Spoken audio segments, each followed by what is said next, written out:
What is that? There we go. Sick. My name is James School. I'm Nice. the owner of Paydirt DFS.com, and I'm joined by Pablo, as usual, in a really nice Phillies hat. I like that hat. It's nice. I appreciate it. Yeah, I just got back from Philly late last night after a hellish day of travel. And while I was at the airport, I was like, you know what? I'm going to buy this Phillies hat. Yeah, that's nice. I like color combos. I don't have enough sports hats. I should get more because I wear hats like when I leave the house. I don't wear them inside the house because I'm not a douche. That's a slight joke. But yeah, we're excited to talk about the main slate today for MLB. If you have not tuned in to an MLB slate talk with Pablo and I, a lot of what we talk about is kind of like macro concepts and more game theory stuff. We're not going to talk much about like should you use hitter A or hitter B. We don't give a shit about things like that. So if you have questions, we're happy to look into them. Like I'll show how I answer those 1v1s if you have them. But we're mostly not going to focus on that stuff. We'll mostly focus on pitchers, which will inform our stack decisions, which will then inform how we build. And we'll end up building a couple lineups. I know that Pablo likes to kind of put together some lineups towards the end of these things. So that's what we're going to do today. So Pablo, you got any open thoughts here? No, well, first of all, the Liberace jacket is coming. I was hoping to wear it for the first slate talk, but it's not arrived yet. Just a wonderful time celebrating Liberace as Matthew Liberatore won me, $25K the other night. Yeah. And just a very nice coincidence that his name is Liberatore and we could use it with Liberace because the Liberace gifts are like basically the best. So anyway, no, I think I'm happy we have two smallish slates. These are very digestible. I find like 6 is almost too small. I've actually been doing way better on like the big 10 plus slates because people just get overwhelmed and you can just beat them by playing more optimally. On these smaller slates, you have to think a little bit more about game theory. You can't play quite as optimally as is my nature. But they're still big enough where usually 6 plus, there's still some inefficiencies that, are sneaky and it's not just purely do stuff other people won't do. Yeah. But it should be fun. I'm going to play 3 entries on this early, just because I have some time to think through it, and hopefully we will continue to dominate. I mean, the one thing I'll just point out is just that Paydirt has been just smashing the MLB streets for like really since the beginning of the season, but especially over the last few weeks. I mean, like Mike has continued, Tonka's killing it, and FanDuel. I've been really hot in DK for the last couple of weeks. I mean, it's like virtually every night we have somebody winning something sizable, like 5 figures plus, almost, at least a couple times a week. Yeah. So I would just tell people who might tune into this who aren't already in the community, just as an early plug, that look, the proof is in the pudding. People can do whatever they want, but in terms of the community itself, with the way we approach playing DFS, combined with the power of the models and the tools that we have, I just honestly don't think you can get better. And the fact that we are purposefully not that big, we have grown. This is not information everybody in the field is using. We routinely have lower owned plays we're on that the field is not on, and that even if we didn't play good game theory allows us to win. So yeah. I just want to point that out. Yeah, we're at like 250-ish thousand in winnings for subscribers so far in a month, which is sick, right? Like hopefully we can hit $1 million in subscriber winnings this year. That'd be sick. It's been a really, really good start to the year for Paydirt for sure. And for those of you who have not checked out the new site yet, you should. Paydirt went through a kind of rebrand, a rebuild of the site, and it's now much, much, much nicer and much easier to use, much more intuitive. This is a new homepage, which runs all the way through. And if you have not checked out all of the new things that are happening over at Paydirt, you absolutely should. The new account page, if you have not checked it out, also is much, much cleaner. You'll be able to see your memberships. You'll be able to see a lot of information about the way these things go through. Also, something I hooked up yesterday. You should connect your Discord on your account page if you have not. This is going to give you access to subscriber-specific channels in the Discord, which I do plan on building out here pretty soon. We already have one that is subscriber-specific, which is the Paydirt Bets channel. That channel, like I said, or like I posted in the Discord, is crushing. We're up. We have a 12% ROI on MLB bets so far. So definitely want to get a part of that. And also, your name is Orange in the Discord, which who doesn't want an orange name? Other than SoCal Miss, who pointed out that it's Trump numbers, but whatever. So let's go ahead and get started. Pablo, I don't know if you want to share your screen, but sure. I have mine up, and we'll kind of go over the things that I think are important first, and then you can. Yep. Why don't you start, and then after you're done, I'll share. Yeah. So. Or unless you want us to both. I don't think we can both share at the same time, right? No, we can't share at the same time. Yeah. That would fucking be so overwhelming. we were both just trying to support that shit. It's like people who watch like 8 games at the same time. It's like, like, look at the third screen from the bottom left. Yeah, that's too much. Yeah. And also, you can use Paydirt tools through True DFS. I did forget to mention that as well. So if you're a True DFS premium subscriber, you get access to all of the Paydirt tools that I'm going to show off today. Outside of the research sheets, which you can find over at Paydirt, and they're free to use. So make sure that you are utilizing the Paydirt tools if you're a True DFS subscriber. We have been fucking crushing it. LFG boys, damn straight Sekemi. Sekemi plays over on FanDuel as well. Shout out to our FanDuel players. Even though we don't do so much content for FanDuel, still love people who play over there, even if you're wrong.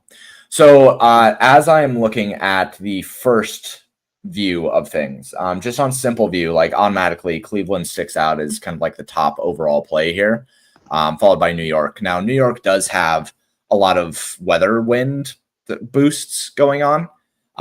So I didn't post the boost in the Discord today, but they get a boost of something like 12% or something to their offense just from wind. There's 20 to 25 mile per hour gusts out to right-ish, which is really, really nice. New York has that short left porch, but anything that also helps lefties get a little bit of power there is going to be really nice. So New York, they crushed me the other day. If they do even okay with Logan Gilbert failing, I think we probably have a huge screenshot night, even on top of Pablo hitting for 25K the other night as well. So the Yankees, I think, are in a pretty good spot. But Cleveland aggregate ownership or some ownership, 48% is really, really nice. Boston is really the only other team that has a high 8+ runs, 22%. I will switch this to advanced really quick so we can see a couple other things. From a LevX perspective, top 3 teams all have positive LevX. The only team that's in the top range that really is looking a little bit overowned is probably Minnesota, negative 42%. You can probably still use them, especially if you're pairing them with like Cleveland, right? Like plus 50% is going to cancel out this negative 42%, but I'm probably not going to get that far down. Depends on what I play. Jumping over into the player range of outcomes. Skubal looks like he's going to be the chalk, followed by Joe Ryan. Everybody loves Joe Ryan chalk. And then Chris Bubich, I don't know why he's projected 5%. He won't be 5%. I'll say that now. When I ran things this morning, I think he's probably going to be in the 10 to 15% range. I know that price tag is kind of sticker shock. And I don't think that people will be able to play Skubal plus Bubich. I think that they'll have to make a decision there. But I do think that he's going to be higher owned. I think that it's probably going to be something like Skubal at 40%, Bubich at 10 to 15, and then Joe Ryan somewhere in like the 40 to 50% range. But I'd be interested to hear, Pablo, your thoughts on that. Yep. Yeah, I mean, I'm still, you know me, you're more of a top-down guy, I'm more of a bottom-up guy in terms of how we analyze. I sort of go pitcher by pitcher and matchups, and then almost after, so at the same time, but almost after that, think more about ownership based after I know how I feel about the guys. But I think just off the jump, I think Bubich is probably not coming in that high because first of all, Houston is not considered to be an easy matchup. And then you have Ryan against the Angels, who are pretty trash. Hunter Brown, who's 200 cheaper than Bubich, going against Kansas City. Kansas City's been pretty bad early, bad enough that people actually think they're terrible. I think Kansas City's bad, but not terrible. I mean, they're not the Rockies. But anyway, Hunter Brown's also been a really strong pitcher for $200 cheaper than Bubic. And so in that like mid to upper price range at 85 to 9,500, you just have a few pitchers in Ryan, Fried, Brown in perceivably better matchups with lower opposing run totals that I think will probably keep Bubic in check. I don't disagree that he'll probably be closer to 10% or so, but I don't think he's going to get up too much just because those other guys are in better matchups and they've had recent good results. Yeah, that's true. We also have Paydirt hero Tyler Meagle projecting for 18% owned. 7,700 is still a really, really nice price on him. I think the baseline. Meagle. I assumed it was McGill, but maybe it is Meagle. Oh, who the fuck knows? I don't pronounce any name. I like Meagle. I don't fucking know, bro. Meagle from Lord of the Rings. As far as hitter ownership, Buxton projecting for the highest ownership of hitters, and Aaron Judge at 24%. I think that Judge is going to take the highest owned spot on the cake here. I have already seen people talking about the wind for New York, and he was already going to demand some ownership overall and just kind of anyway. So I'm going to guess he's probably going to be in the 30 to 35% owned range. But yeah, it's going to be New York and Minnesota. Minnesota is just cheap. People have been wanting to use them. It's a bummer that Keyshaw guy went down, fractured his forearm or whatever, because he was having a hell of a start to the season. But yeah, overall, I think, just kind of looking at this stuff, I think that you can probably eat a lot of this ownership. The thing that you're going to have to avoid, because I think that New York is definitely going to be like the heavy chalk. If you just kind of start with Cleveland, Skubal, Joe Ryan, that's a really good start to a small field lineup. And we'll kind of take a look at how we can make that kind of stuff happen. But I think that's probably a good start. And then as we look at the optimals really quick, I did just want to take a look here. Overall for seed frame frequency, Bubic is the highest overall exposure at about 41% of lineups in the seed frames, followed by Hunter Brown and Tarek Skubal. But in the top 150, you actually see that Chris Bubic drops all the way down to 15%. Now that's still over the 5% that he's projected. So that's still nice. But I'm interested to see kind of where Bubic really does come in, because he really doesn't show up in the top 150 seed frame optimals that heavily. Now, granted, Skubal's only 24%, Ryan's only 20%. Like, I think that those guys are probably underrepresented here, but Bubic really, really low in that. And then we also get, interestingly, a lot of Milwaukee, like Durbin, Yelich, William Contreras, Bryce Terang. We get a lot of Milwaukee, and Milwaukee is not a team that you see really getting a lot of ownership here, like 74%, but they're the fifth, sixth highest owned team here. So Milwaukee, really interesting, actually. And I wouldn't have thought really to consider them as one of my top stacks until looking at the optimals. So that's really interesting. Do you have thoughts on Milwaukee? Milwaukee, the upside for Milwaukee is really the steals, right? Like, those guys fucking light the base paths on fire. So you don't really even need home run upside from them. And that makes them in play pretty much every single week, I think. Yeah, I mean, I haven't. Again, I've what I've mostly done so far, and I'll go through in a minute, is look at the top pitchers to figure out how I feel about their matchups, and then I usually do bets after that. Milwaukee hasn't been a team I played a ton outside of like really good matchups. I will say they're facing Fed today, right? And he has been pretty bad. On the season, his Sierra is close to 6. It's 5.97. He's only carrying 12% of batters. So he's like pretty trash this year. Because of that, we can look at his splits in a little bit, but I think Milwaukee is firmly in play. They've got, I like it when teams have a team total that's not the top 3 or so, but like right below that. Like they're if there's 12 teams going, ownership often gravitates to like the top 3 teams, and then the next tier, which is always funny, right? Because like today the team totals are like Yankees 4.7, Detroit 4.5, Mets 4.4, Twins 4.2, Brews 4.1. And we're talking about like a half run implied team total, right? So it's always a little bit funny to me how ownership tracks generally pretty strongly. Now, admittedly, sometimes it's not quite as black and white. I mean, sometimes if a team has a team total like 5.5 and the other teams are at 4, it's more of a determinant. But even in these cases, I do find that like the third or fourth team ownership drops fairly steeply, and then you can, and they're arguably, I mean, the Brewers are facing one of the worst pitchers on the slate, and I would be unsurprised if they go less owned than those other teams. Yeah, I pulled up their stats here against right-handed pitching, and it is, I mean, Christian Yelich 15% event per plate appearance, Bryce Terang 14%, Jackson Chourio 10%. We have 3 guys with expected home runs of 10. Like that, they're good against right-handed pitching. I think Milwaukee, as far as just like looking at what you can do with this, they're relatively expensive, right? Like you'd 4,800, 5,000, 5,200. You're probably not going to be able to stack them with like one of the other expensive teams. This is probably the expensive team that you have to do. But Rhys Hoskins, 3,700. That's a fucking nice price. Self Relic, 4K.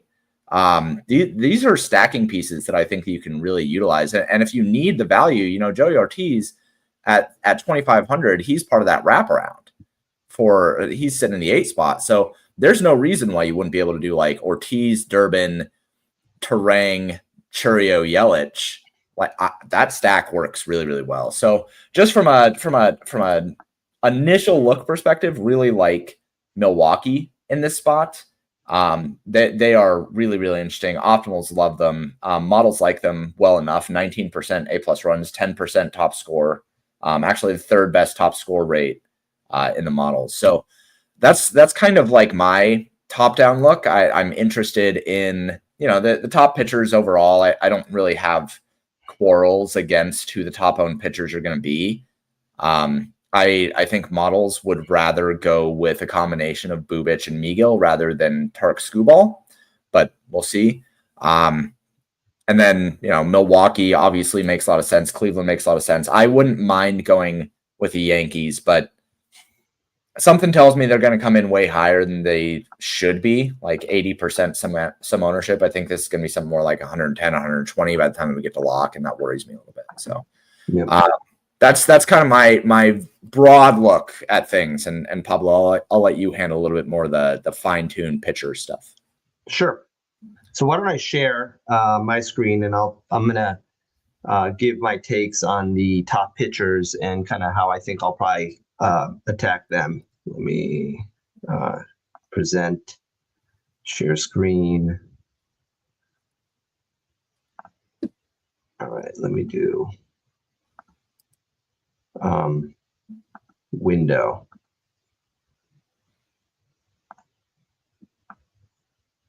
There it is. All right, cool. Are you guys seeing the sheets? Yep. Great, beautiful. Got better at this. So here's what I've already sort of gone through the top pitchers, and I would put the top pitchers as just in terms of opposing team totals, the way I usually do it as a start. So Skubal is facing the O's, implied team total 3.2. Ryan against the Angels, 3.4. Fried against the Blue Jays, implied total 3.5. Hunter Brown against Kansas City, implied total of 3.6. Miguel, Nats, 3.7. And then that's kind of like the top tier. Then you've got Bubic against the Astros, who have an implied total 4.1. And then I'm just going to throw Logan Allen in there because of price against Boston at 4.1. I'm actually curious to get your thoughts on him because he's had remarkably good results so far that maybe the underlying metrics don't support continuing, but he is really, really cheap. And so that maybe mitigates a little bit of the risk. So how do we make sense of these top pitchers? And the way I like to do it is, so I kind of like at a glance, I like to look at some high level metrics. So I like to look at CR and XFIP. I like to look at K percentages. I like to look at splits to figure out if certain pitchers have very splitsy breakdowns, right? What I mean by splits, for those of you who haven't played that much, is how do they do against right-handed batters versus left-handed batters, mostly in terms of K percentage to figure out their upside. And then does that track with their matchup? Meaning, is that team going to play a bunch of dudes? And there's one actually that's really interesting today that doesn't surprise me because they don't have any good lefties and because they're also just like a shitty team. So, the first thing I'll say is, and this is more macro, I have found that not using the ace this year in general has been profitable. Like the most expensive ace is the way I would say. So I have always, even going back to my pre-DK days from a few years ago when I still played on FanDuel, I have always sort of wanted to try to figure out if I can pivot off the SP1 expensive guy if he's really owned. And Skewball sort of fits that today. And the reason I like doing that is because you can usually get different build structures than everybody else in your bats, because you get savings of somewhere between 1 to 2K, depending on how far you go off of him. And because what they need to do to pay off their price at that price tag is just harder. And Skewball, we've seen several outings from him this year that haven't been kind of like the dominant Skewball of last year. Like, he has had a few nice outings, but he's had plenty so far in the early going that, Brown, Bubic, or Ryan have matched. So I'll just say that off the bat, I don't mind fading Skewball. I'm going to play 3 lineups. I'd be unsurprised if he's only in like one of my 3. And I don't feel the need to be like, oh, I have to play Skewball. Now, what's weird about the matchup for Skewball is that Baltimore last year was really good against lefties. And I don't know what the hell's going on with them so far, but you can see that from a K percentage standpoint, they're in the top 10 K percentage. And from a WRC plus standpoint, which is kind of like just a measure of offensive output, they are the second worst team in the league against lefties. So far this year, they have actually been pretty trash against lefties. And it's not usually a team I want to pick on, but and ownership certainly doesn't suggest anybody thinks they're good against lefties, because Skewball's projecting is super owned. But it's just worth it to say that like this isn't maybe as scary as a matchup as you would think. And so, as much as like I want to pivot off of him, I also don't feel that it's crazy to play him. So, it's a long way of saying, there are other good options that are cheaper that allow you to build differently. So I'll be looking to try to pivot off him. But at the same time, if you can fit in because there's good value in the bats, or because you like to use like a McGill or a, somebody cheap like that, I don't think it's a bad move either. I mean, he is a really good pitcher, and the matchup is better than you would think against the O's. And I have no idea why they haven't been good against lefties so far, but I mean, last year they were a lot better versus lefties. Yeah. I don't have too much other than I think that the Orioles are a young team that they're just inconsistent still. I was hoping they would take a step forward this year, but they just haven't offensively. Yeah, I agree. So then the next guys we have are this tier of like Hunter Brown, Joe Ryan, and then pricing wise, Bubic and Fried also. The interesting thing about Joe Ryan is if we pull him up here, and I'll show his true average splits too, because those also matter. Arguably, those are better than looking at it this way. So Joe Ryan, just from a game log standpoint, has been decent. I mean, he's been pretty solid. I mean, he's been good, good, really good, right? So he's been pretty decent. What's really interesting about Joe Ryan is look at his splits. So look at his lefty-righty splits. XFIP of 4.5, XFIP of 2.97, K percentage of 15.7, K percentage of 34.5. So he's like remarkably better against righties and lefties, right? A lot of righty pitchers have these splits, but these are severe. If we go back to last year, similar, but not quite as severe, right? So I don't know if it's a pitch mix thing or what, but so far this season, he has been way better. If we go to true average and see kind of what does true average say about his splits, and we pull them up here, loading, we can see weighted true average. He's right here, and they're pretty significant. But what do you notice about his weighted true average? It's still the fourth best, and why is that? Well, that's because the Angels are batting one lefty against him. Mhm. So, I would love. Don't make fun of fantasy labs, but this is how I look, and ignore this data. This is just to see which players are playing, and it's the interface I use to hand build. But you can see here, they don't have any lefties. Their only lefty is Rengifo, who's kind of cold right now, batting 6 as a switch hitter. So it's kind of like, yeah, I mean, I get it. Ryan's price at I think is 8,500, right? Yeah. Is like just too cheap for the matchup. I mean, it's just too cheap for the matchup. And if we look at the range of outcomes and the tools here, I should just keep both tabs open to make it easier. But if we go back to pitchers, advanced player, you can see Ryan's here, and yeah, his 2x here is, I understand that a 2x of like 57.7 versus 52 versus 52 versus 46 might not seem like it matters that much, but honestly, like that is often where the wins and losses happen. Like if Ryan, gets a little closer to 3xing than Hunter Brown or Bubic or Skewball. And look at Skewball, by the way. This is a good representation of why I've liked to pivot off the expensive ace. Because look at this 2x, 3x, 4x.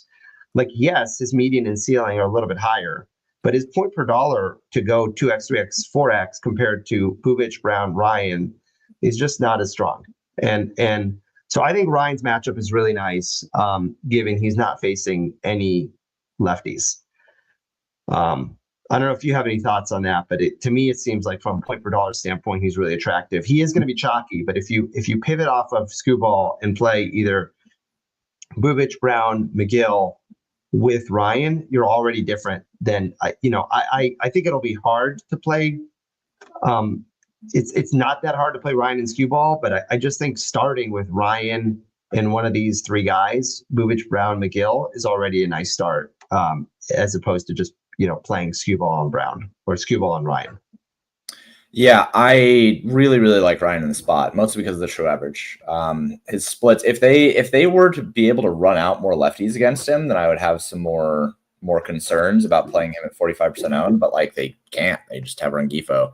So I'm happy to use Joe Ryan here. He's cheap. I think that you can pair him really well with McGill or whatever the fuck you want to call him. And that makes for a nice double mid-range SP build, which will allow you to get, some nice bats. You're not going to have to punt if you use that combo rather than using it with Skewball. Now, what I will say about Skewball is if we're going to talk about true average splits, like he is even to both sides for the most part. His true average against lefties is 233. His true average to righties is 226.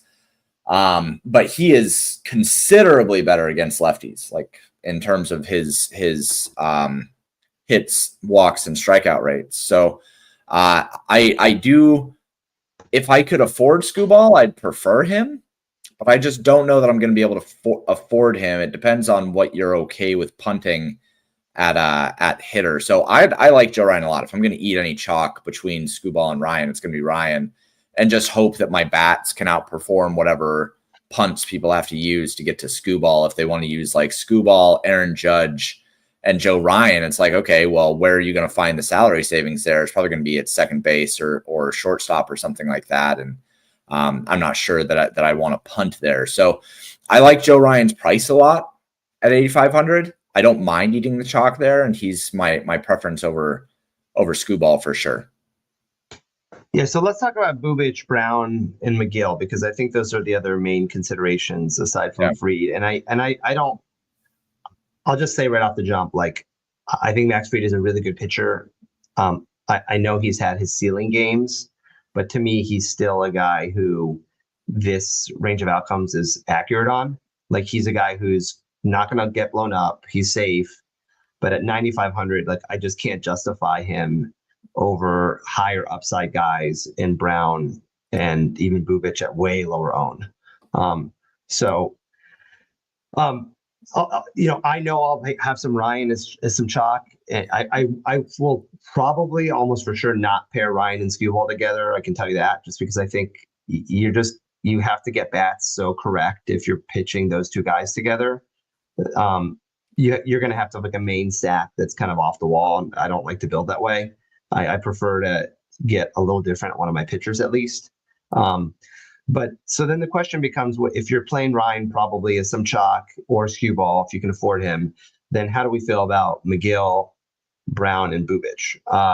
McGill at 7,700 is just, also underpriced. I will say the matchup against the Nats is not scary, but they have mitigated strikeouts a decent bit. Like they are, fourth best in the league against righties in terms of K percentage. So they're kind of like one of these teams that just like isn't that good. Like they're very middling in terms of their offensive production against righties, but their K percentage is like, and this has been true for them for a couple of years now. Like they just, I don't know if they're the way they approach at bats or whatever it is, but they don't. So I like McGill because I like his price, and I think that you can see that in his 2x being so good and his 3x being so good. He's only 7,700. It's just, on the year, he's been really strong. I mean, he's been, he's got a SEER and an XFIP both below 3.5. His K percentage is approaching 28%. His true average is third best on the slate. He's obviously a little bit worse against lefties, and they're bringing out 6 lefties against him. But he doesn't project to be super duper owned. He's going to have some ownership. I mean, I think he'll be probably the preferred sub 8K pitcher. So he's not going to be like a totally off the radar. Like he's not a Liberace from the other night at like 8% or whatever we got him at. Or 5% in some fields. This is probably about right. He's probably going to be somewhere between 15 to 30%, depending on how sharp the field is, because I think smaller, sharper fields will probably play him quite a bit. So I like him. I just think that, the K matchup isn't like quite as sexy as you would like. And I do think he'll come in with some own. So, there's a part of me that thinks if you can get like Ryan with either Brown or Bubic, you have a chance at more of a ceiling outcome than you do with McGill, if that makes sense. Let's talk about Brown and Bubic, and then I'm curious to get your thoughts on it. Brown, is really strong. I mean, he had a really good year last year too. He's just a really good pitcher. Like he's a young up and coming ace. You can see he's sub 3. He's, his K percentage is very strong. His true average is a little higher, but still very respectable. And KC, as much as I defend them, they've been pretty darn weak. They, again, like Washington, not as much K percentage as you'd like to see here at 19.7, but their WRC plus is second worst in the league against righties so far behind. They're just only in front of Colorado. So my take on them not being as bad as Colorado could be wrong. If we look at just how they've been trending, and we could look at the trending tools too, but just like over the last 2 weeks, they've been a little bit better. They've been like in the bottom third, not the bottom 2. And they've struck out a lot less. Now this is a really small sample. It's only 360 plate appearances in the last 2 weeks. So like least strikeouts in the league in the last 2 weeks against righties. But Hunter Brown is really strong. He's a really good pitcher. The Royals are really cold. I think you could do a lot worse than just pairing Ryan and Brown together instead of Ryan and Skewball if you can afford it. And then Bubic is the other guy. Yeah, the reason Bubic is really interesting here is I think it's mostly because of ownership, and it's like we talked about. Like you've got Max Fried in a perceivably better matchup, Joe Ryan, who's like he should be 9,500 and he's 8,500 against an Angels team not trotting out any lefties against him. So Bubic is just going to go like super low owned. I don't know. Like I agree with you. I don't know if he's going to be 5% or 10%, but he's not going to be high. He's just not, given they're playing the Astros. The Astros against lefties on the year have been fairly respectable. Well, actually, not really. They've been pretty bad, and they've been bad in terms of K percentage, and they've been slightly like right around average in terms of offensive output. Bubic's true average is really, really strong against righties, even though he's a lefty, and so he's a little like reverse splitsy in terms of true average. And they're bringing out 8 righties against him, so I think he's a really sharp, like off. He's a really sharp ownership pivot. I mean, that's the way to say it, because he's got a range of outcomes that's like basically the same as Brown. I mean, it's almost identical as Brown. And he's just not going to be owned. So I think if you can afford Ryan and Bubic, like that's a really strong combination in my opinion. I mean, you're getting a pitcher in Bubic who's really good, low owned, with the chalky Ryan who's underpriced in a good matchup. But I really don't. I can't hate on. I really can't hate on any combination of like Skewball, Bubic, Brown, Ryan, McGill. I basically agree with the sheets there. I just think you need to start thinking on a 6-gamer a little harder about ownership than you would on like a 10+ gamer. And so I as a rule in general, I would not want to pair Ryan and Skewball, and I probably won't do it. And I think if you're going to eat one of those chalky guys, I'm taking Ryan, and I'm probably pairing him with either McGill, Bubic, or Brown. And I think that's one way to do things. The last one I just want to talk about briefly before we get your thoughts on these pitchers, and then we can look at some stacks, is Logan Allen. He's all the way down here at 6,300. He obviously projects really poorly. From a true average standpoint, he is somewhere. He's not that bad. I mean, he's like middle of the road here, right? Like he's not way up here with Bayo or Fed or these dudes who we expect to get, fisted today. But he doesn't look great, right? He's a lefty. The only reason I'm bringing him up is just because he's one of these guys who's really, really cheap. And so if we need an SP2 that's not McGill, it's probably just McGill, and you just call it a day, and you just accept that the matchup against the Nats is okay, not great. Is if you look at him here, I mean, he's been his last 3 games now, admittedly bolstered by the matchup, and that's probably a big part of it.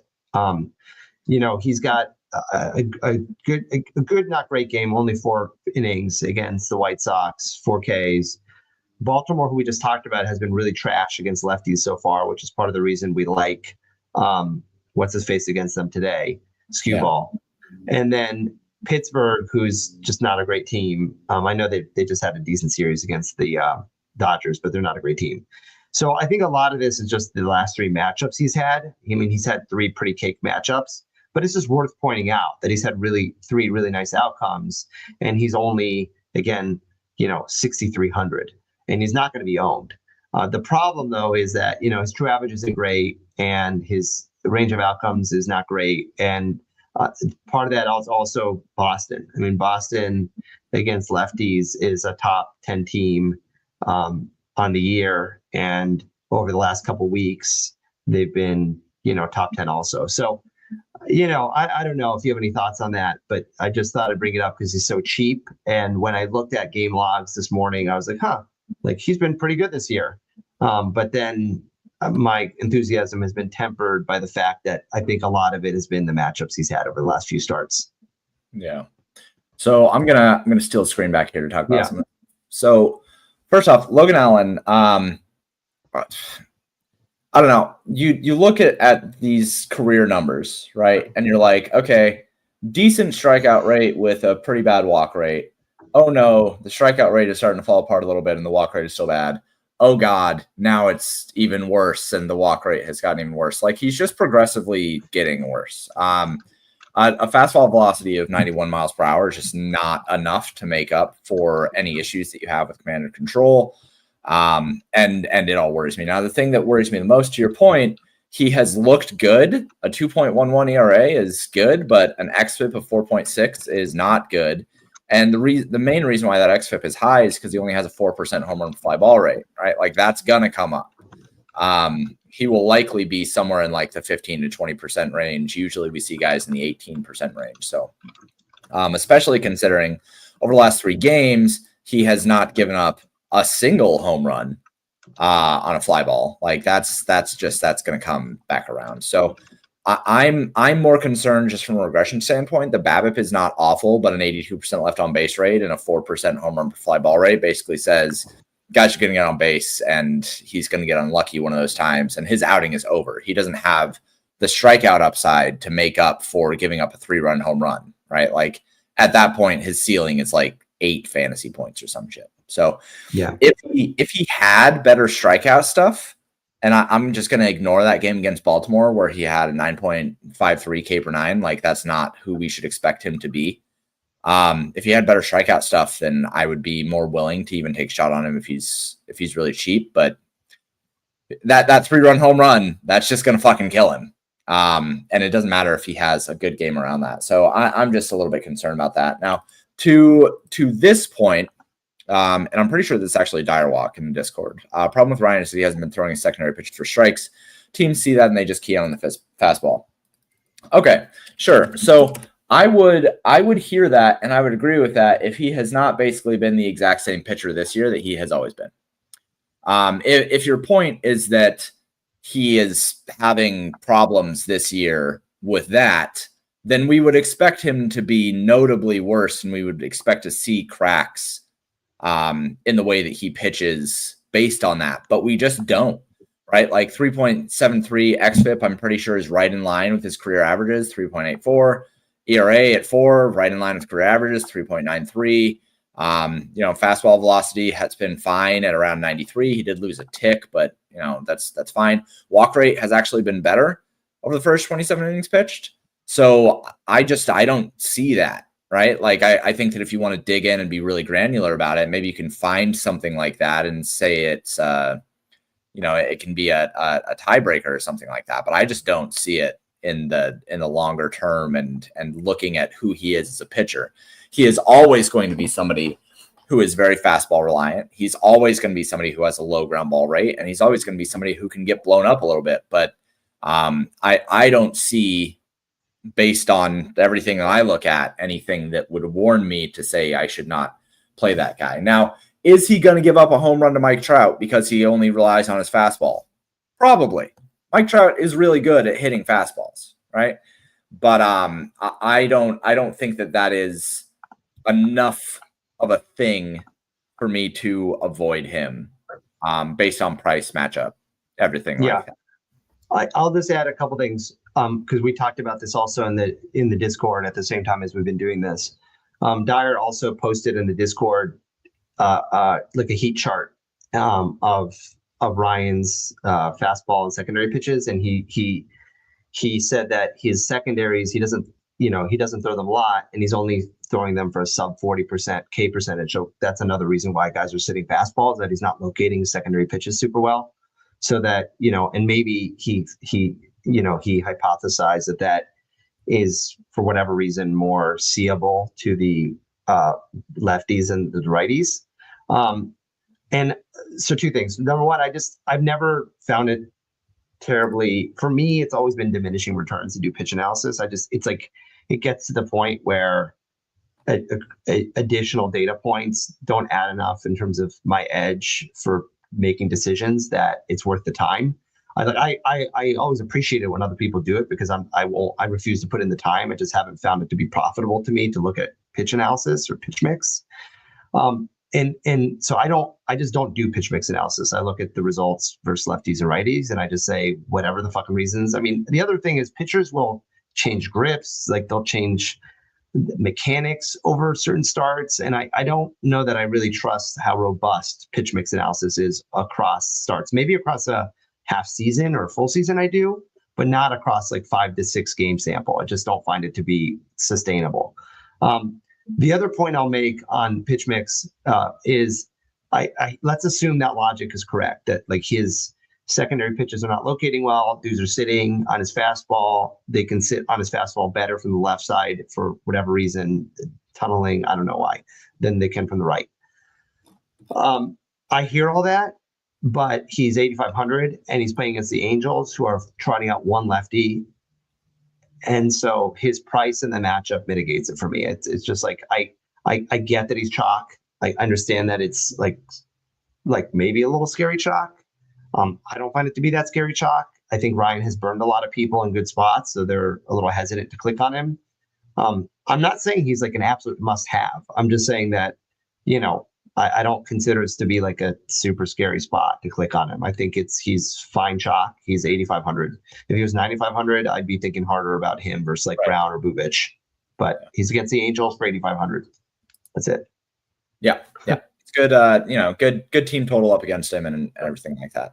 Now, all that said, if you want to take the under on his strikeouts because you think he's not going to strike very many people out, I can get behind that. But I pulled up the research sheets and I pulled up the hit walk strikeout ratio splits here. And you can see, I mean, he's just so much better against righties in terms of his upside. Like you can use hit walk strikeout rates and the ratios here as like kind of how much upside does this guy actually have based on matchup? Because these negative numbers, this is what you really want. This says that we have a considerable amount more strikeouts compared to hits or walks. And so, you see Screwball. Screwball is just fucking nails against lefties, but he only gets 3 lefties, right? His numbers against righties they're still good, but they're not, he's not going to light them on fire like he does lefties. Whereas Joe Ryan has it the other way. He gets a really good matchup per his upside, right? Like he's much better against righties. He's only going to see 1 lefty. Another pitcher that based on this, I don't think he's on the main slate, but Schwellenbach. Like Schwellenbach has drastic splits in terms of his walk strikeout ratios, right? Like negative 7.19, which is terrific against righties. And then against lefties, it's plus 6.9. Like he's an even matchup pitcher here only because he's going to have an even matchup. But if Schwellenbach had the same matchup against the Angels that Ryan has, we would be drooling over that. He would have like the best weighted hit walk strikeout ratio on the slate. So I think that it's important to pay attention to that kind of stuff. To Pablo's point, pitch analysis stuff, I think it's super interesting. And when I do have to do like a longer breakdown on a pitcher, like if I look at a pitcher, say that Joe Ryan was getting fucking slapped, right? Say that he was doing really, really bad. And I wanted to go in and say, okay, nothing from the top down view looks weird. Like my basic pitch analysis of this guy is like nothing crazy. That is when I would then drop into, okay, what does the pitch mix look like? Is he really fucking up based on the heat map, stuff like that? Like I had to do that earlier on in the year with, who was it? DeGrom, maybe? I don't remember who I was looking at. But I had to do pitch heat map analysis, and I basically found that nothing was that crazy there either. So I think it's valuable at times, but in this instance, we just played numbers. Yep. So I think we've covered the pitchers. Why don't we head over to stacks and look at some of the teams we're interested in, and then maybe do some hand builds so that people can get a sense, at least for how I hand build. Yeah. Why don't I share again? Oh, I already got you up. Oh, you got me up. Okay. So let's talk about the Yankees first, just because they're the highest team total. Gausman is interesting. I mean, he's just one of these guys. We've talked about him in the Discord that he's got a wide range, and I think a lot of it for him, as far as I can tell, is he's always been a little volatile, but I think some of it's related to just how effective his splitter is, and we've talked about that a little bit. I feel like splitters for certain pitchers are almost like knuckleball pitchers. It's like if it's on, like they might K everybody. If it's off, they're just going to get smoked. Gausman, on the year, hasn't been terrible. He hasn't been bad. I mean, he's been middle of the road. Like he's been sub 4. He's for sure we're not using him. The question is, are we stacking against him? From a true average standpoint, same thing. Like he's kind of like middle of the road. Like he's a little worse, and he always has been against lefties and righties, but neither of them are like horrific. They're just, neither of them are good. So it's interesting. I mean, I think the Yankees probably will be fairly chalky, right? Let's go to scoring percentages. Um, and they look owned, but not prohibitively owned. And they have a positive love X. So I'm interested in them. I mean, the other thing I will say about the Yankees, and I'm not showing it on the screen, but well, I can. It's not behind a paywall, so I'll pull it over here. This is RotoWire, which I just will Google on RotoWire to see BVP. I mean, we're not going to talk about BVP a lot because it's mostly useless, but I do think it's interesting that Judge has gone up against him 39 times and has 6 homers. That's pretty good. And it's just worth pointing out. And then Goldschmidt has gone up against him 12 times. He's 7 for 12 off of him. So I don't know, right? I mean, maybe they've gotten luckier than they should, but those are pretty terrific numbers. So I think I don't mind the Yankees call that our 8+ thinks they're really strong. There's also a weather boost in that game, right? Isn't there good weather in New York today? Yeah, 25-mile-per-hour wind going out. Yeah, so I get it. I mean, I think, if we have Ryan Hunter Brown here as just one example, the combinations of pitchers we're talking about, it might be hard, right? Because one of the things I like to do is I like to click onto the pitchers I might use and then think about, okay, how might I play this team? And am I going to need a value stack with them?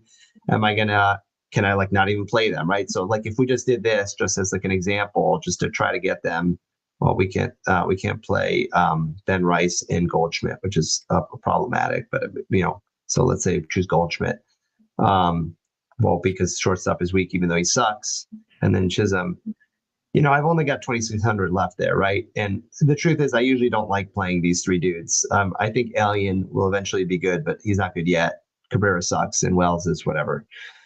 So yeah, I mean, that tells me that I'm using the Yankees. I either need a value stack or I'm probably, gonna say, okay, I can't play Hunter Brown with Ryan. I got to drop to McGill. Right now, I've got 3.2K and I've got that gives me a punt. One of these positions that's maybe a one-off and then a 2-man, right? But it's doable. It's just it gives you a sense for I like to do that as I'm thinking through teams just to mentally kind of make a little checkbox. Okay, if I'm using these pitchers, I'm going to need a value stack with this stack, or I'm going to need a punt SP2 if I'm going to use them. So anyway, I think the Yankees are certainly interesting. If they get bad Gosman, they could tee up off of him, and those Judge Goldie historical numbers against him are really strong. So I agree with the sheets there. The next team here we have is Detroit. They get Kremer. Kremer on the year has a pretty bad true average. I mean, especially against lefties. Detroit has been streaky. They haven't been quite as streaky as the Orioles, but they're similarly, I think, fairly young. Against righties on the year, they have been actually not as strong as you would think, because I think with Detroit, they're a team that when they do well, they do really well. And when they don't do well, I think they have a really, their distribution is kind of it has 2 peaks. It's got they do really shitty or they do really good. Kremer is a guy who, we just looked at his true average. He gives up power to both sides. He's up above 2 homers per 9. He's not a guy I'm scared to stack against. You can see here, he's had blow-up games. I mean, Toronto blew him up, Arizona blew him up, Washington blew him up. So, I think Detroit is priced in a way that makes him very affordable. Admittedly, it's again similar to the Yankees. I don't have a lot of interest in these bottom 3 dudes. Dingler is occasionally okay at catcher, but he's up all the way at 4,300. Javi Baez is washed, and Trey Sweeney, whatever. So it's really the top 6 for me on them. The sheets think that they are strong, but they look owned because people know Kremer hasn't been that good.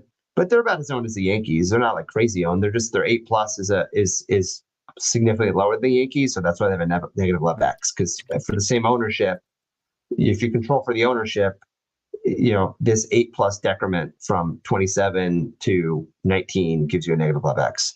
But I think the Yankees and the Tigers are both interesting. The Tigers lefties are particularly more interesting. I don't know what the hell's wrong with Riley Green. He's been so cold this year. But Kerry Carpenter's good. Torres is shockingly good, given he was like pretty bad at the end of his Yankees career.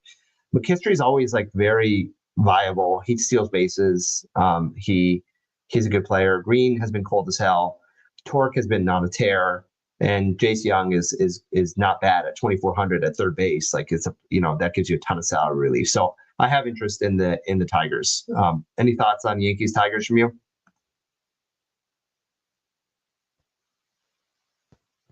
James, I think you're muted. I'm muted. There we go. Yeah, I think it's worth saying that like when you built out that initial Yankees lineup, one of the cheap spots that you needed was third base. You can get Jung there, right? So I mean, I think that combination makes a lot of sense if you were to build out the way that you wanted to build out. I don't think you're going to be able to do it with Ryan and Hunter Brown. I think you're going to have to go down from Hunter Brown to Miguel. But if you do that, I think you really can build like a pretty strong Yankees Tigers lineup here. And especially, in smaller fields, like some people are going to look at that and say, oh, well, that's probably going to be too chalky, but not if you're avoiding Tarik Skubal. That's all that you need to do in smaller fields is just kind of, not have one of the really big pieces of chalk. And if Skubal is going to be 50% owned, then, you'll be fine. You have 3K for a catcher here. You don't necessarily need to even go with a catcher with your 2-man. You could just punt catcher here if you wanted to. So yeah, I think it works. Yeah, you can also drop from like Bellinger to Kerry Carpenter, right? And like and then you've got 36 now all of a sudden, and there you go. I mean, that's a perfectly viable small field lineup. I'll save that one. Yep, 4-3-1. That's pretty good. Yeah. So just for people who are like, ew, and I'll do like a Slate Talk in our Discord sometime this week where I'll just start with like, okay, here's my pitching pool, here are my stacks, and I'll skip most of the initial analysis we did, and all I'll do is I'll just like live build a bunch of these types of lineups so that people can just see how, at least I try to combine different teams and figure out some of it's also positional scarcity and pricing. Like it's not always purely driven based off my stacks and combinations of them. Sometimes it's like, okay, well, at catcher, we have all these guys who, are not great in bad spots or whatever. I mean, it's not necessarily true for today. I mean, Contreras is in a good spot and he's batting, at a reasonable price. But anyway, it's a long way of saying that I think hand building is a skill in of itself, and it's worth at some point just having some time where we just focus purely on hand building. Yeah. I agree. So, after that, we've got the Mets. The Mets have Mitchell Parker. Mitchell Parker hasn't been bad. Like he's a guy we've at times used. The Mets are a team we like to make fun of because they just can't seem to ever get it right in the good spots. Mitchell Parker, his numbers don't look great.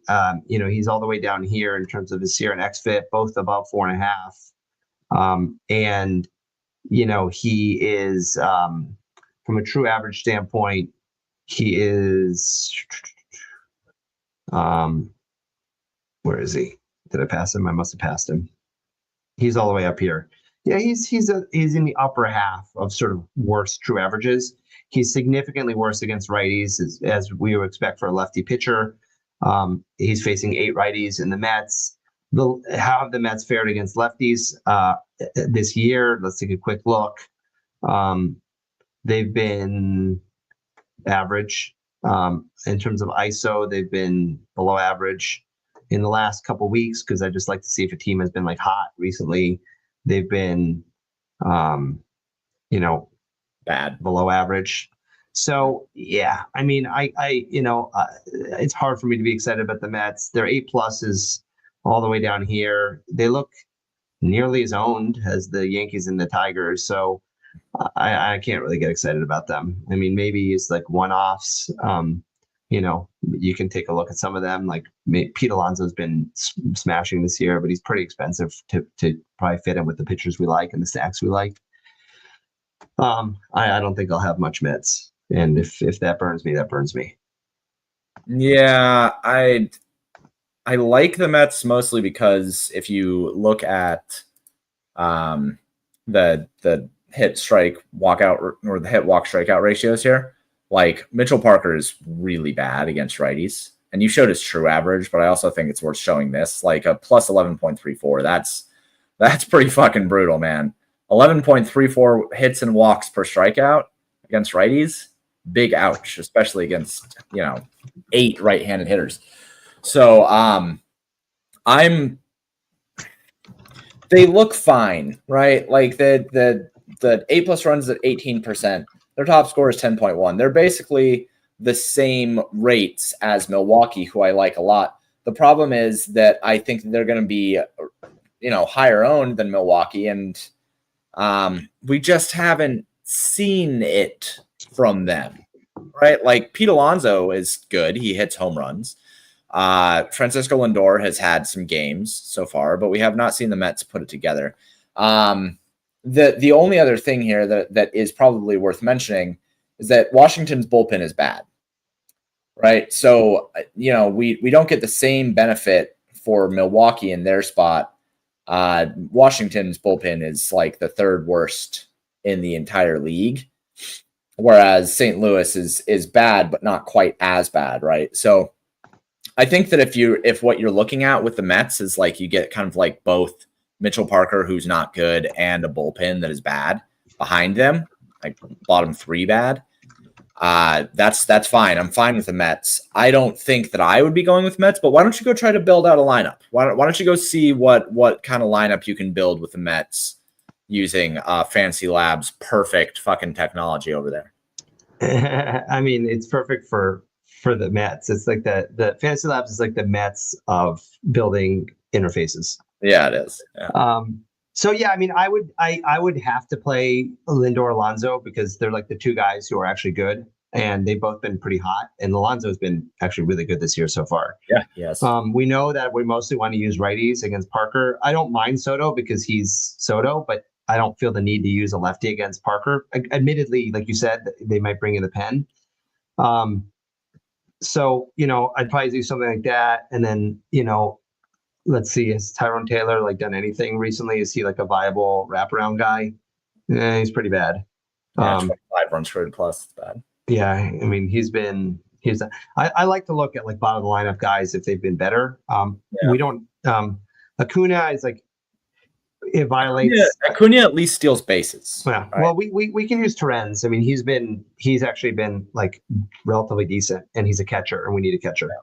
So this is correlated, and I mean and this is like way overvalued in my own head, and I've actually stopped caring about it as much as I used to. But I often like to have the pitcher and the stack because there's some win equity correlation. It's worth 4 points, right? We're talking about 2 strikeouts or whatever.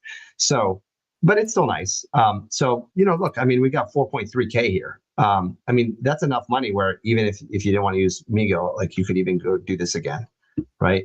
So I don't even know that you have to pitch. Like the Mets are cheap enough with this where it is nice that you can get them and even go like double ace. Like you could theoretically go Skewball Ryan, because the Mets are, that's getting pretty chalky though. I mean, the Mets are also going to be owned, right? So I don't think I would do this outside of really small field.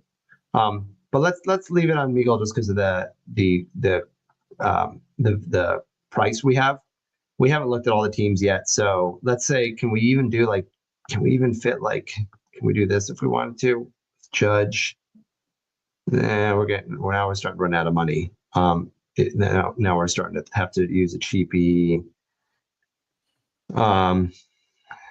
Yeah, Julian's been pretty bad, but we're going to talk about the Twins in a minute. And is Larnach still free? Because he was free the other night. Yeah, he's still free. Yeah, 3,400. I mean, that's a pretty good small field lineup right there. That works. You've got the Judge one off. We'll see what the Twins batting order is. I'd like it a little more if Larnach and Julian were a little. I mean, they're 1-4. It's not the end of the world. but they're more correlated than two guys who aren't on the same team. To your point the other day when I brought this up, but that's a viable team right there. Yeah, so, I think Mets works. Yeah.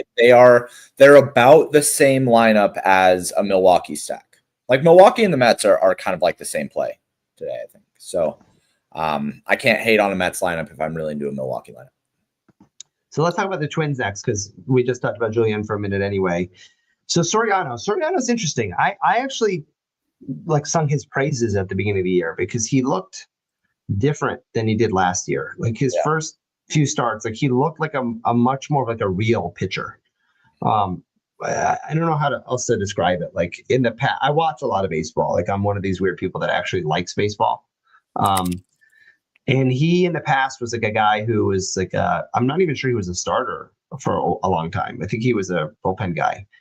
And if he was, maybe I remember him that way because he often only went like 3 to 4 innings and they weren't that impressive.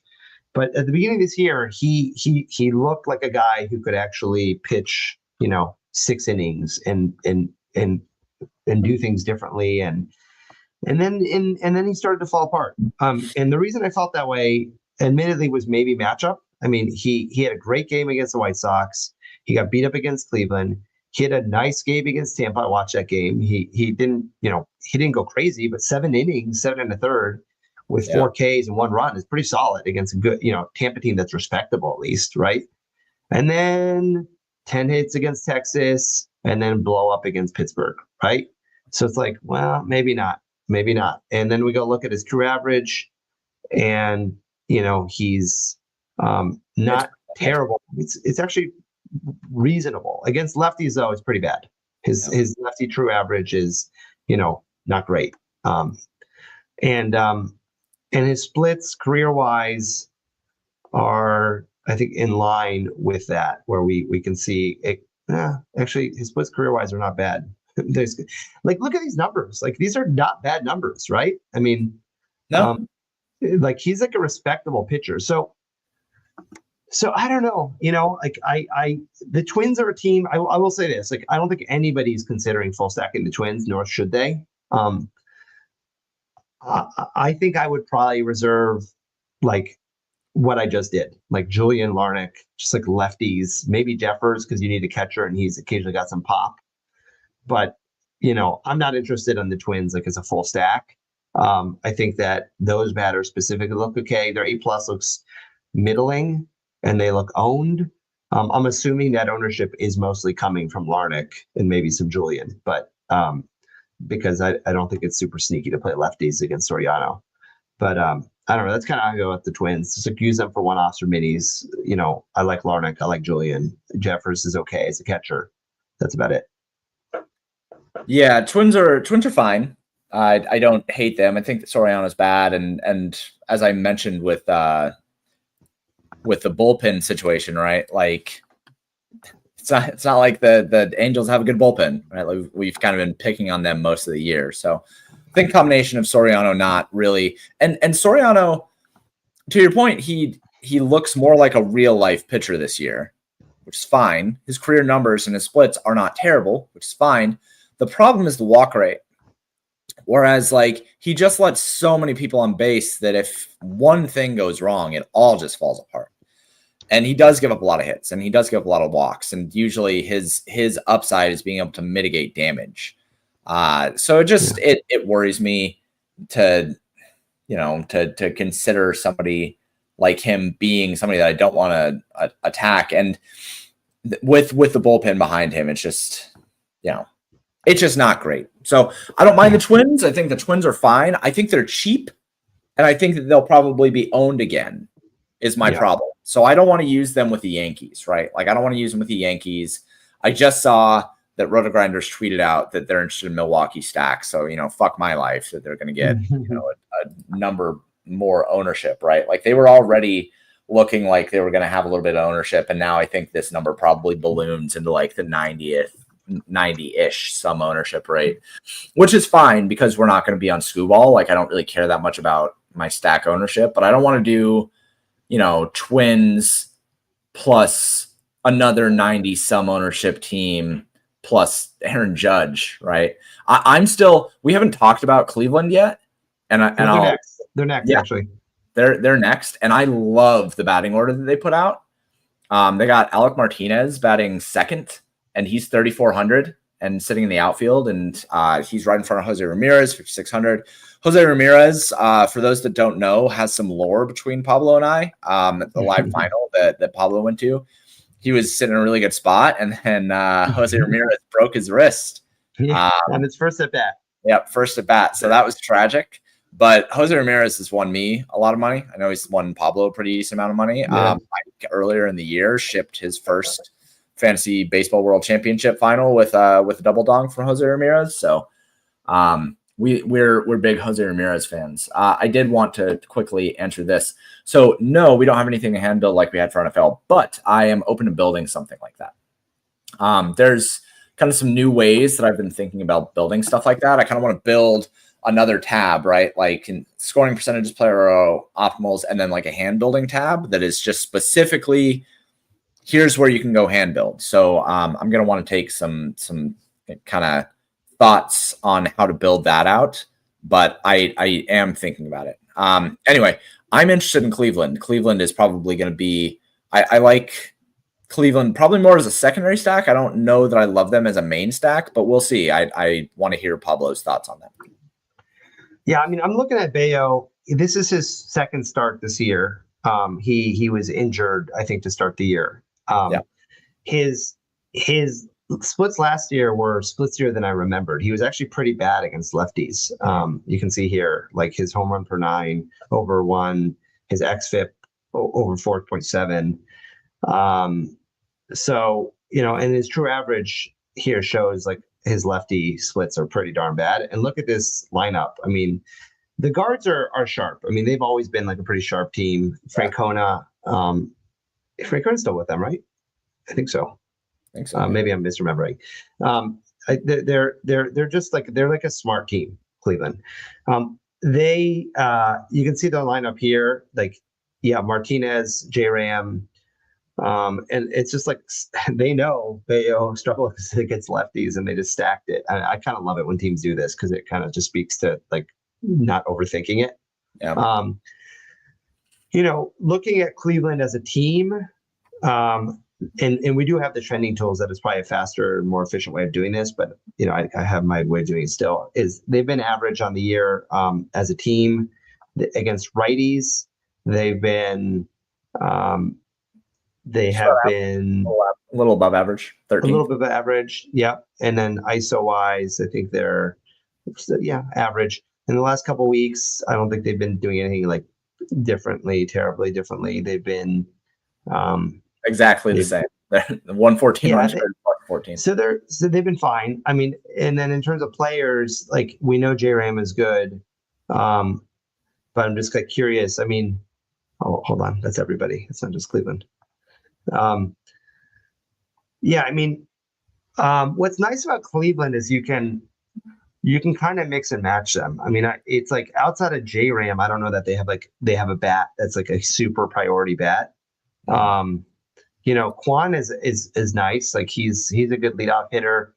I'm sure if we go to hitters and we click on Cleveland here, specific games, I don't use the hitting research quite as much as I do the pitching.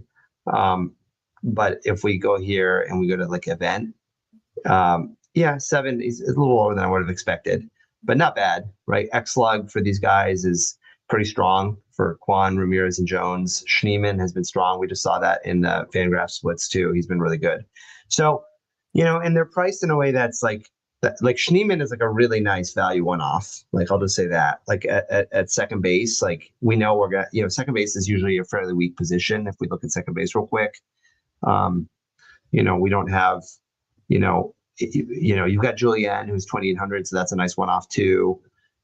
Torres, if you're considering Detroit, you're not one-offing Chisholm at 5K, and then everybody else is like kind of like whatever. Terrain we like if we're playing Milwaukee. We'll get to them in a minute.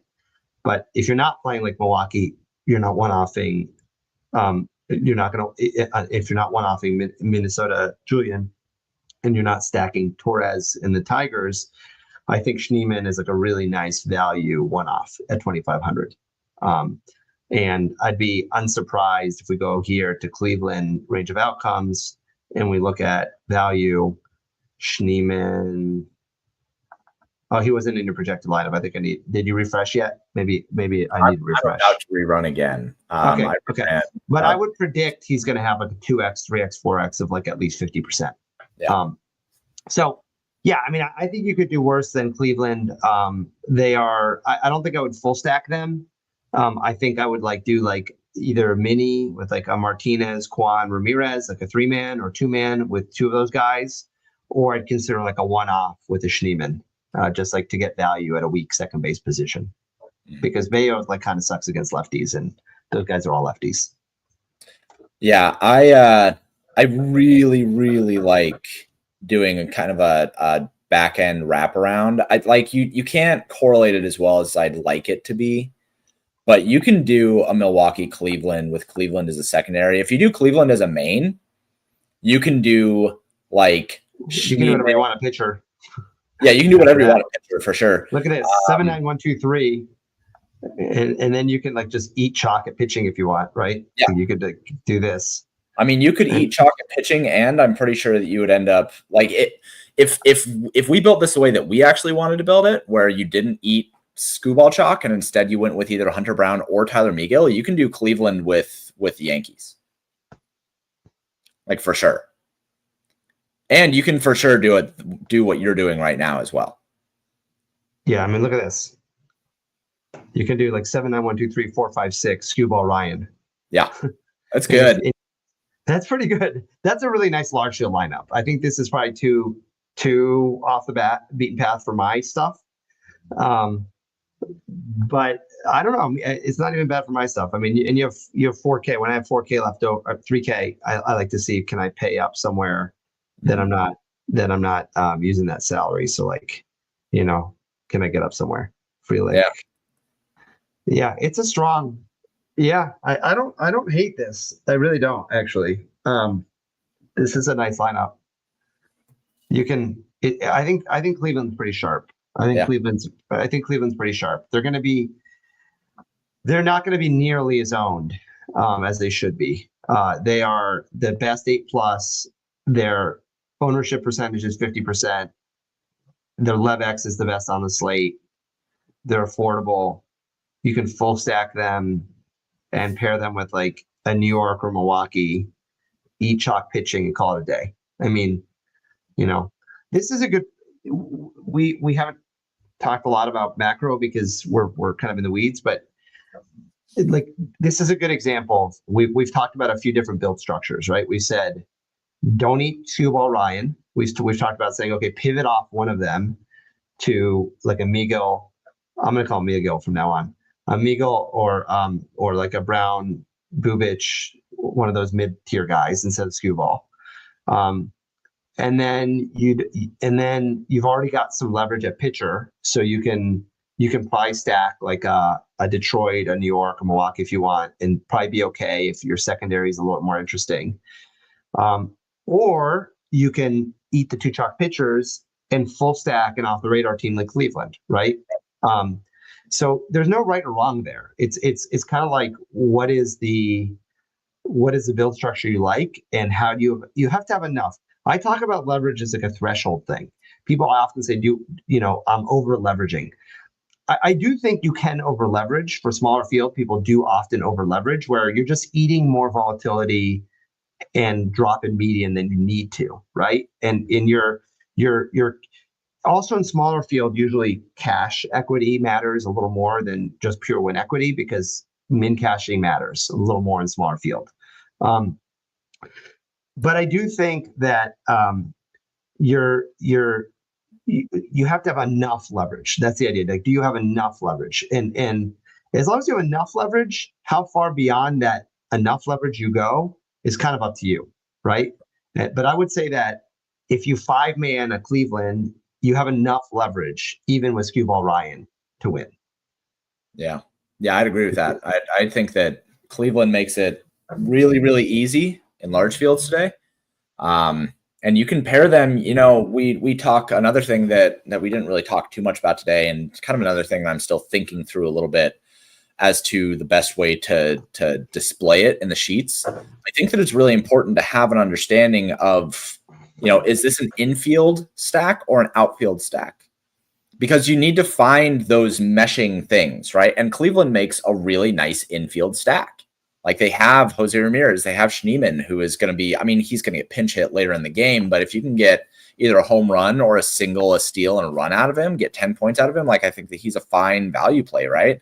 And then you have, you have plenty of, you have shortstop, you have a little bit of outfield, you can use their catchers, right? Like Bo Naylor is not the worst catcher in the world. There's a lot of things you can do with Cleveland.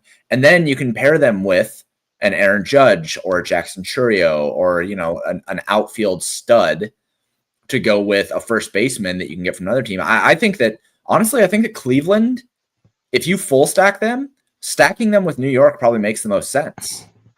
Because you can go, like, if you do, and Pablo's going to build it out here, like, if you go with the main guys from both teams, I think it works out really well with the combo of Joe Ryan and Tyler Megill. And I haven't built this. I'm just kind of, I was thinking about it and the way that it would come together. But, like, this is, I'm pretty sure this will work out really, really well.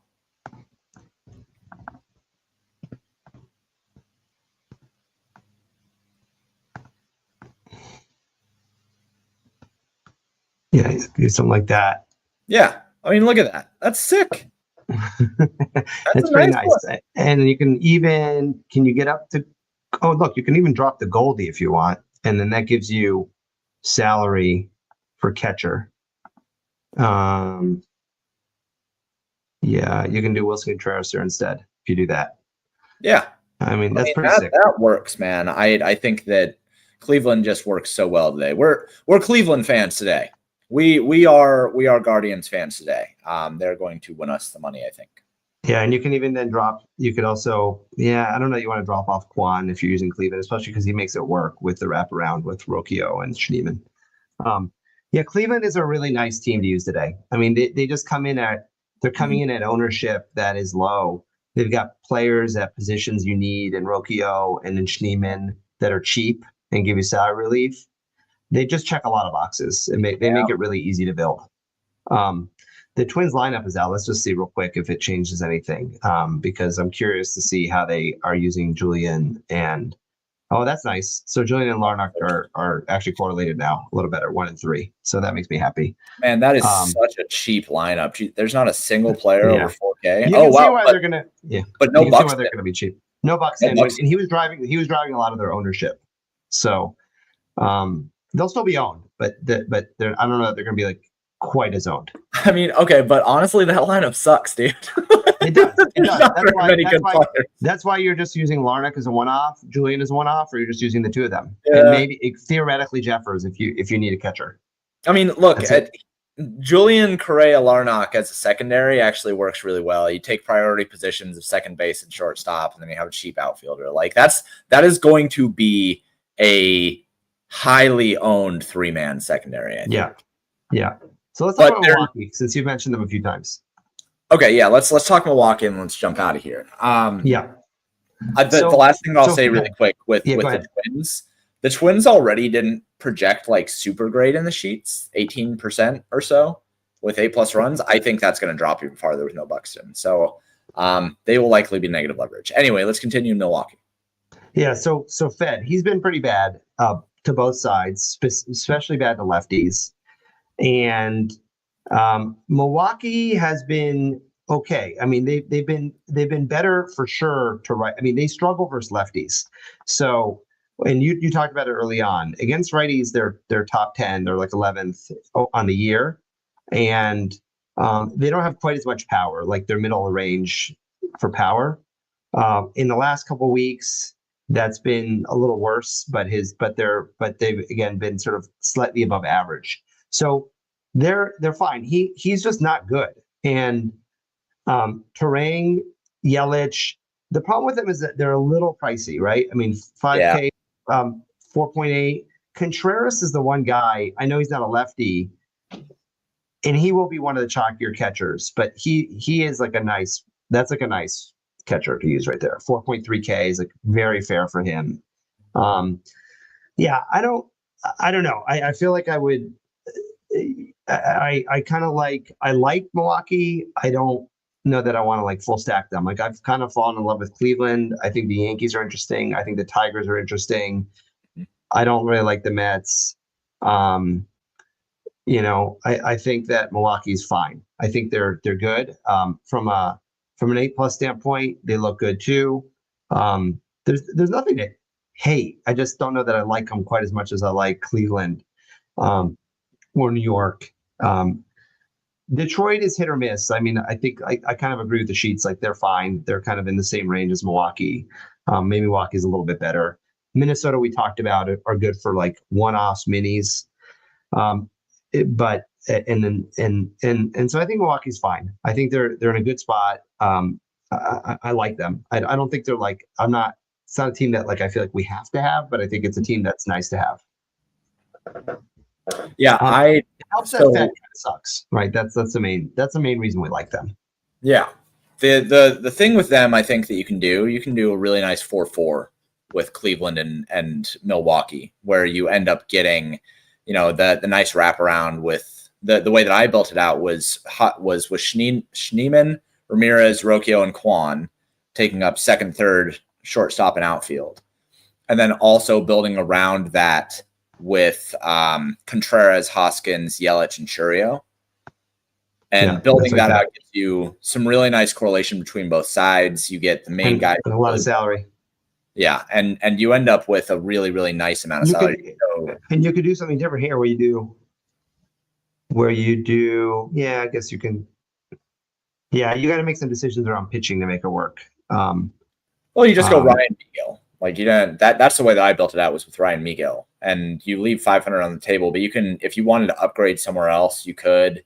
But I think that 4-4 makes a lot of sense. You could do this. You could upgrade to Goldie off Hoskins if you want. Yep, you could. 100%. That is nice. Or you could go Carlos Santana, right? You could go 5-3. Because Carlos Santana is Oh yeah, that's perfect. Yeah. There you go. Look at that. That's a really nice lineup. Yeah. 2, 3, 4, 7, 9, 1, 2, 3, 5. Yeah, that's a really nice lineup. Really nice. And you get like the main guys that you want to. I'm telling you, man, this Cleveland makes it work. Cleveland is such a fucking nice stack today. It's a good slate, honestly. I mean, for a 7-gamer, it feels like there's more options than you would think. Like, I think people are gonna force Skubal, and if you just go to Ryan Megill or Ryan Brown or any combination of like Bubic, Brown, Ryan, Megill instead of Skubal, plus Cleveland, you've got a lot of optionality. And then you can use the Yankees, the Tigers. We've talked about them. The Yankees and the Tigers are good spots. Milwaukee, like we just used them. Let's just look real quick at Boston, just because they project as a good A+, and then I think we can answer any questions and then we give people enough time to build. Sure.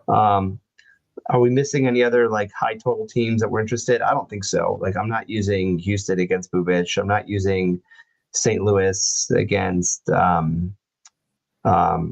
fucking Quintana, unless I guess theoretically they could have like a one-off or something, but I'm generally not using St. Louis this year. They're not very good. No. Contreras at 3.2K does stick out as a bit of a cheap price. Hasn't he been like relatively decent after a bad start? Let's see real quick. St. Louis.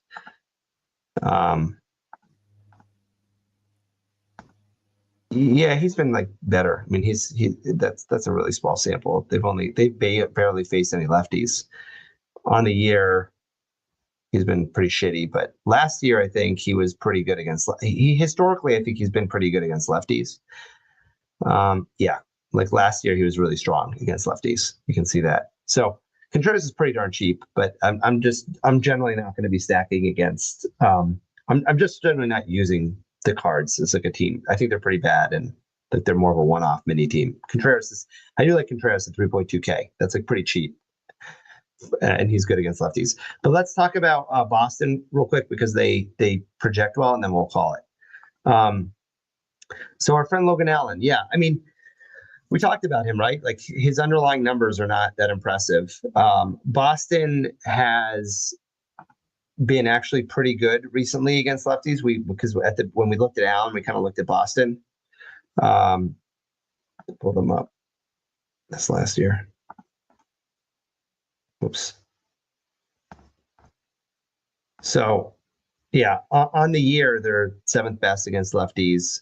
I think in the last couple of weeks, they've been particularly, 10th best. They've been pretty good. So, and Logan Allen, we looked at before. He's a lefty who has, he's not that great against lefties either. And Raffy Devers is the type of guy that I'm not afraid to use against lefties. So I get it. I mean, I get Boston projecting pretty well. How's Cleveland's pen? Because I feel like their pen, let's see, bullpen data. I feel like their pen is at least respectable. It's mid. Yeah, it's mid. Okay. Yeah, it's 3.96 on HWS ratio. So not like a pen you will attack like an Angels, right? But not a good pen either. They're fine. So yeah, I think Boston's fine. I mean, they don't stick out to me as like a priority. I mean, Devers and Bregman. Bregman's been really hot to start the year. I think he likes it in Boston. He hits. This is in Cleveland, but he likes being on that team. I think he's a leader. Aside from that, I don't know. I mean, I think Boston's fine. Duran is good, but he's 5.3K. I don't think I can prioritize him over some of the other outfielders we just looked at. So I don't mind them. I think they're fine. I mean, the sheets see them as decent LevX because they're not very owned, and their 8+ is up here, near the top. But you could do a little game stack with Milwaukee, Boston if you want. I mean, Cleveland, Boston, right?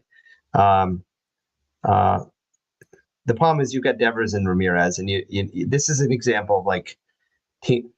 I'm not saying you have to use Devers. I mean, Devers has been like not great this year. He's been heating up recently, but it's hard. It feels cute to me to not use Devers if I'm using Boston, and I hate it when two teams have like two guys I really like at the same position like this. It doesn't really make me want to use them together. I think it's hard to use Boston, man. They're expensive.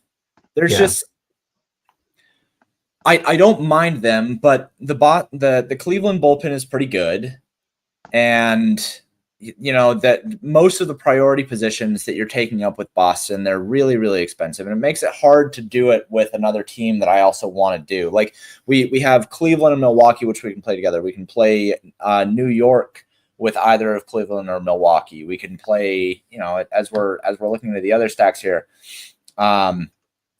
Detroit has some cheaper pieces. Minnesota at an 18% 8+ runs, and that I can refresh it now.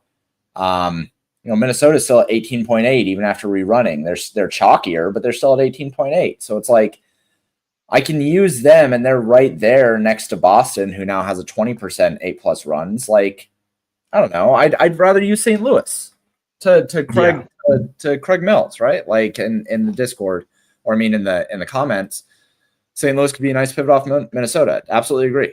And I think St. Louis, we don't love stacking them, but the prices make sense. So it's hard for me to really want to go with Boston. Yeah, look, I mean, if you do Devers' story, expensive. Look at this, Ryan and Miguel with Boston and like not that expensive Detroit, and I have only 2K left. They're just too expensive. Yeah, they're too expensive. They're too expensive. I'm just not into it. Yeah, does Boston have a second baseman who's cheaper? I don't want to play 4,100 for Campbell. I mean, yeah, you don't got any. There's no value pieces on Boston, man.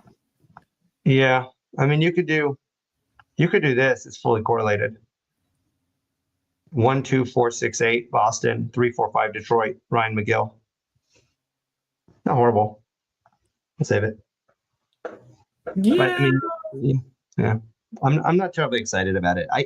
I'd be surprised if Boston's a GPP winner today, based on their prices and the alternatives. I'd be surprised. I also have some hesitation. Like we talked about Logan Allen, but I don't know. Like sometimes when a guy's results are as good as they've been, like, yes, could he get blown up by Boston? He could, but is it also possible that he's been, I don't know. I always debate like when a player's numbers are either way worse or way better than the underlying metrics show. Yeah. Like how far in between those two extremes is the reality of who they are, right? Like is Logan Allen as good as he's been? No, he's had 3 cake matchups and he's gotten, pretty lucky. Is he as bad as like getting fully blown up by Boston today? I don't know. I mean, anybody can get blown up, but I still find it surprising if they just like completely nuke on him. Yeah. So yeah. So yeah, it's a good slate. I mean, I would say summarizing it from a pitching standpoint, I don't feel the need to use skewball. Ball. I think like one of the easiest decisions you can make on this slate is just say, you know what, I'm not going to play skewball. Ball. And I would feel worse about that if we didn't have like 4 mid-range alternatives, 5 that are fine, and Bubic, Brown, McGill, Ryan. I don't consider Free to be up there, but I think you could, just his 2x, 3x are just not comparable to these guys, right? Like he's at 9,500 for his K upside. And then you've got a nice SP2 in Miguel. And you can just combine these. Plus you have Cleveland, who's cheap at positions of scarcity. And I think it makes it a pretty easy slate to build. I mean, it's like one of these slates you can kind of choose your own adventure. Once you've faded Skewball and you've picked like at least one stack of your 2 that's not super chalk, you've got enough leverage with Ryan. And even if you use Ryan, if you use a really chalky stack and use Ryan, I don't know, you might want to get a little wacky with your secondary stack, your secondary pitcher. Somebody pointed it out in the Discord. Houston is the chalk stack. Oh, well, that's just stupid. What? If you don't play Skewball plus Houston, you can kind of do whatever you want. So that makes the slate even easier, I think. I cannot tell you why people would be deciding to stack Houston on this slate. I can't either. Sometimes I know that. Yeah, I know that RPS is streaming right now. Maybe they'll explain why they're on Houston because they always eat the chalk. But like, I don't know. I don't know if I believe it though. I mean, at least Roto Grinders, their value consensus picks, where they like have their touts like pick their top 5, 6 stacks or whatever. None of them list Houston and their top 8 stacks. So yeah, I'm gonna build 100 lineups using Roto Grinders just really quick, just to see what it gives me. Okay, because I don't know that I believe it. That seems hard to believe. And on our ownership, look, I'm showing our sheets. Houston's own is the chalkiest. Yeah, hold on. Okay, so when you look at it, one of the top ones. I mean, Minnesota has a lot, but here's Yanni Diaz. That makes sense because they're cheap. Here's Yordan Alvarez. Here's Isaac Paredes. And people are wanting to use Houston, I guess. That's dumb. That's dumb. That's dumb, right? It's dumb. Bubic is like, A, he's good, and B, Houston's whatever. They're fine. They're not. It's like an easy avoid. Like at a minimum, just don't use Houston. In large field, I think it makes me like Bubic even more. I mean, I don't know that you have to use Bubic. I don't feel the need to use him because I feel like I'm already getting weird enough with Ryan and Miguel or whatever. But like Houston is not in play for me at all. And like the fact that I didn't even know they were chalky. I mean, the fact that they're chalky makes me not want them even more. It makes me want to fucking deposit more money and play more on this slate is what it makes me want to do. If people are going to be using Skewball plus Houston, I mean, they're going to knock out like fucking 40% of the field just off making subpar decisions, I guess. Yeah, this is a really nice slate for a 7-gamer especially. All right, we've been going at it for about an hour and 40. Are there any last questions or anything people post in StreamYard? No. I mean, we've just been talking. We don't get very many people asking questions, but we do get pretty good viewership. We're Cool. at 250 people right now, which is pretty cool. So, tell your Great. friends. Well, we'll be in the Discord fucking around. So, this is a good slate. Don't be scared of Cleveland. I think our sheets also like the Yankees, Milwaukee. We talked about. I think Detroit's fine. I think Boston's okay, but they're overpriced.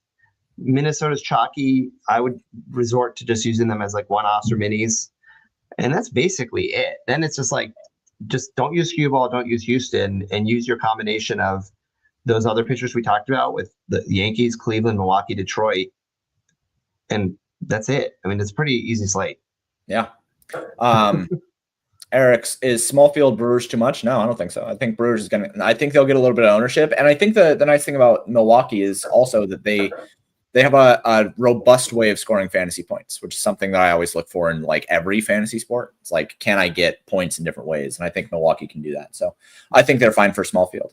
My closing thought here is just going to be like, when you're able to, when we are able to kind of say, here's like 4, maybe 5 stacks that we like on a 7-gamer, and none of them are like the Giga Chalk stack, that makes for a really good slate to play, even for, small field or large fields, especially for small field, right? Because as long as you just don't play that main stack, you can kind of do whatever you want in small field. So, well, what's really nice about it too is when what's harder is when you have to convince yourself not to play the chalk. When you don't even have to convince yourself because you're like, wait, I wasn't even thinking of them to begin with, right? Yeah. Then it's like wonderful. Then you don't even have to feel bad about it. So this is going to be a good slate. I predict several more 5-figure Paydirt wins today. Hopefully, even me. Hopefully we can have a Paydirt sub take down the 888. Either, if Gordy is in that, then hopefully he can be the guy to do that. Even though Gordy, I don't know what he has been doing this year, but he's been kind of anti-sheets lately. I need to bring it up. You hate to see it. Well, anti-sheet. All right, let's get out of here. Let's let these people build. If you guys have feedback for how to build a hand builder, I think I'm probably just going to copy Fantasy Labs UI and just make it that way so that Pablo will stop fucking using them. But otherwise, let me know if you guys have checked out the new site. If you have not checked out the new site, then please go do that. Got a big revamp. Otherwise, find us in the Discord, find me on Twitter, etc., etc. And we will talk to you guys later. Let's go collect some trophies. Adios.